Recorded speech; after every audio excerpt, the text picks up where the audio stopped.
วัสดีครับวันนี้มาพบกับผมจอดไอนะครับเพื่อนวันนี้ผมพาเพื่อนไปหาอะไรนะผลไม้ป่า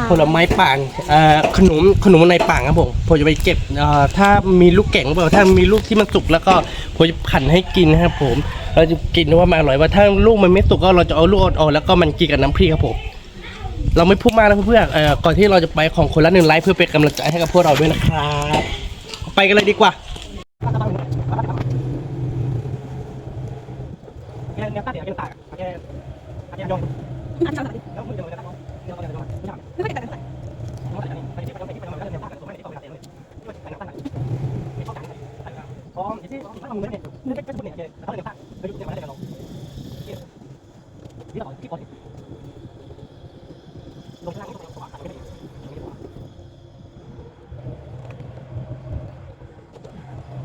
ต้องไปกันนะไปเลยใช่กันนะผมไม่ทานผมไม่ทานแล้วแต่ว่าทานตู้ได้ไหมที่ทำต้องทำเฮ้ย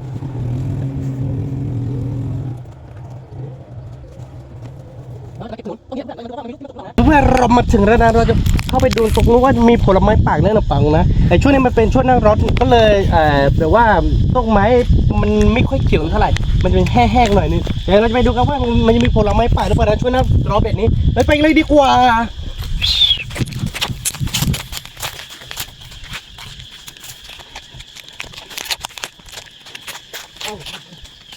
เนี่ยนักอันนี้ผมเห็นนู่นตัวนะนู่นอะไรผมยังไม่ถูกนะไปจะคุ้มป่ะ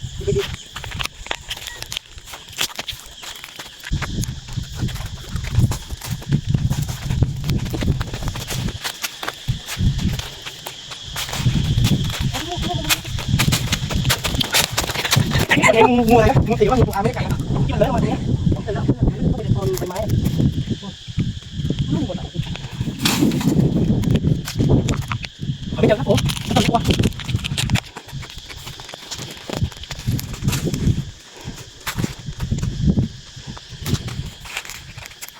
ผมไม่ไปวันนี้ผมจะผลไม้ป่าครับผมมันจะไม่รู้โอ้โหแม่มัดปิดโอ้อร่อยจังเลยเมื่ออร่อยเคยกินแล้ว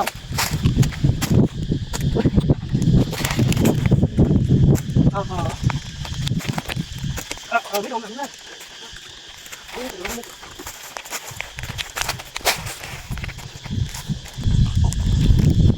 เอาละเพื่อนคุณขึ้นไปเก็บให้นะไม่รู้ว่ามันอร่อยหรือเปล่านะผมจะลงไปกินดู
เพื่อนเขาเรียกว่าลูกอะไรเนี่ย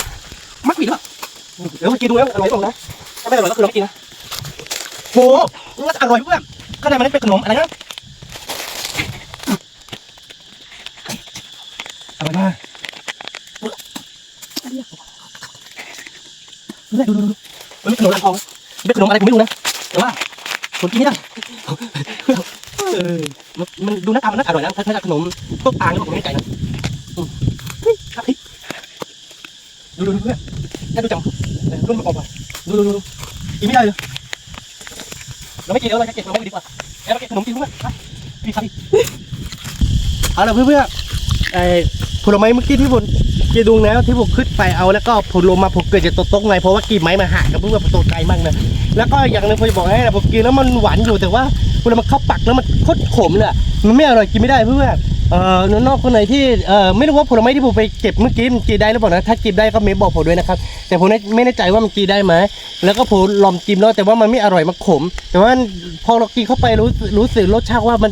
หวานอยู่แต่ว่าเรายังไม่ได้กลึงเลยมันขนมากเลยครับผมเราจะไปเก็บผลไม้อื่นดีกว่าตอนนี้เราเก็บแล้วมันไม่อร่อยเราจะไปเก็บขนมมากินเนี่ยเพื่อนๆขนมมันนั้นมันจะมีลูกสุกอยู่นะไปเลยดีกว่า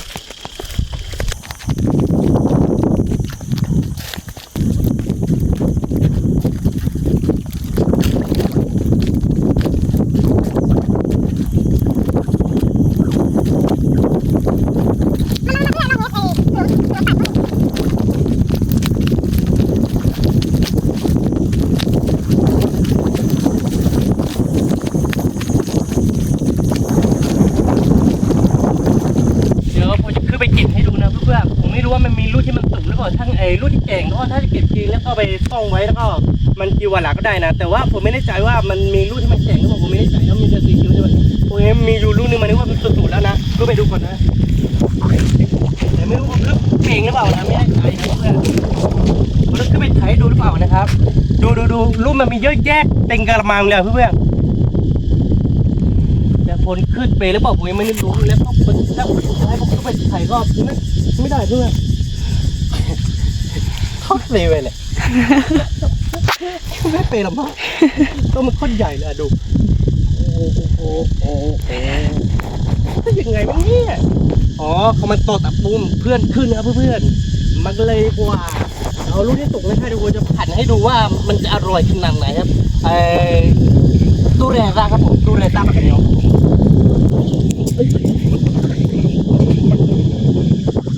ต้องเตะเนี่ยต้องเตะเลยยังไงเนี่ยก็เป็นเพื่อนผมเป็นคนปีต้นไม้ไม่เป็นครับ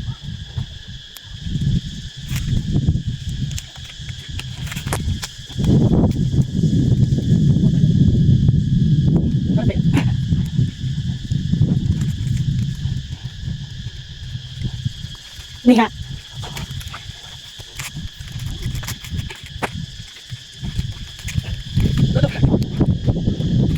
ได้แล้วครับ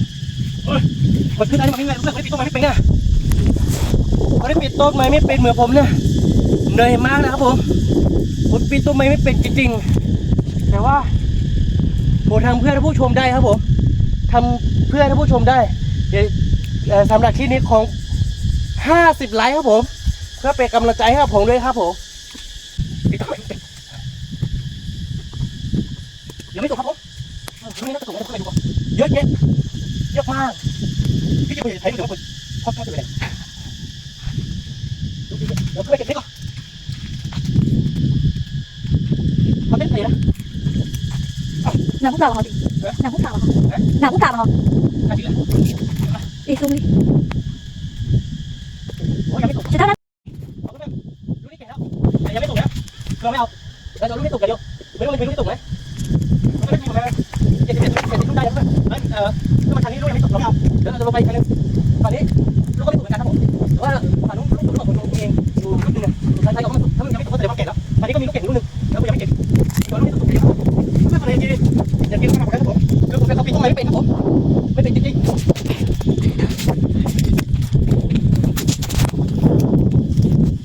ทางฝั่งนี้เราไม่ขึ้นไปแต่ตรงนี้มันมีลูกอยู่ลูกเลยยังไม่รู้สุกหรือเปล่าผมขึ้นต้นไม้ไม่เป็นผมเก็บไปเก็บมาไม่เหมือนเพื่อนผมเลยเดี๋ยวไปทางนี้ดีกว่าตอนนี้มันจะตัวนี้ให้เขาไม่สุกแล้วก็ยังไม่สุกมีลูกนึง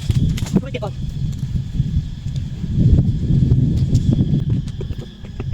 ก็มันไม่สุกอ่ะ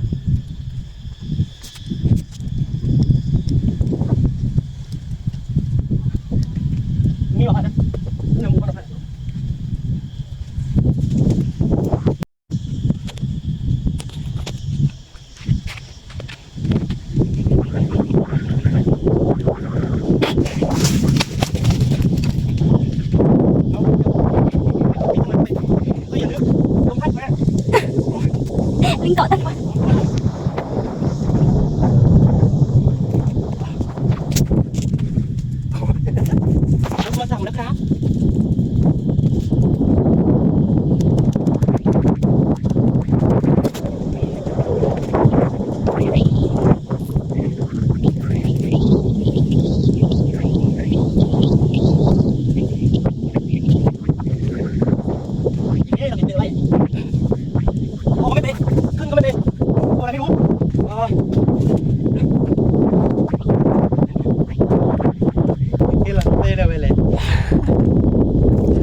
ใหญ่เกินไปเวลาผมขึ้นแล้วขึ้นยากเวลาผมลงก็ยากเหมือนกันนะเพื่อนน้องๆคนไหนที่ปีนต้นไม้ไม่เป็นก็ไม่ต้องปีนเนาะอันตรายนะเพื่อนๆสำหรับผมอะผมเป็นคนปีนต้นไม้ไม่เป็นจริงๆแล้วก็มามีเต้นในมวยด้วยแล้วผมปีนต้นไม้เวลาผมจะลงมันก็ยาก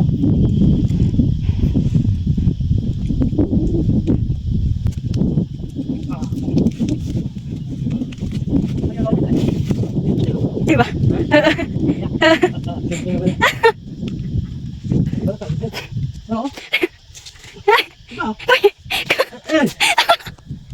เราจะตัดที่ตาเสียมาแล้วไง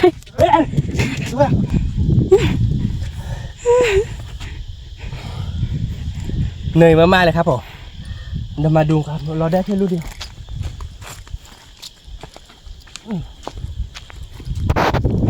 ลูกนี้มันก็ใกล้จะสุดแล้วนะเพื่อนๆเพราะว่าที่เหลือมันไม่สุดสักลูกเนี่ย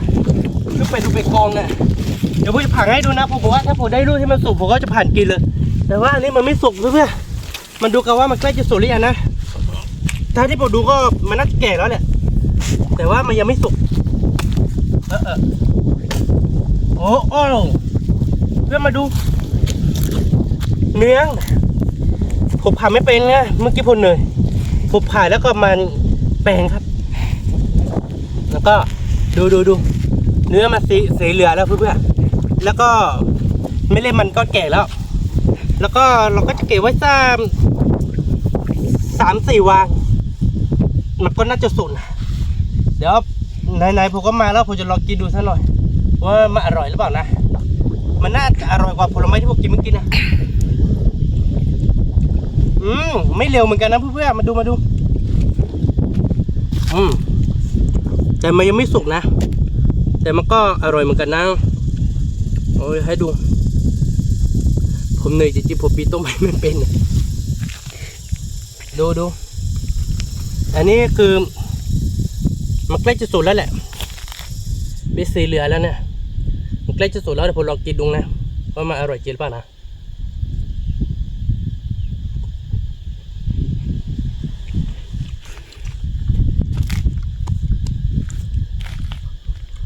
มาหอมนิดนึง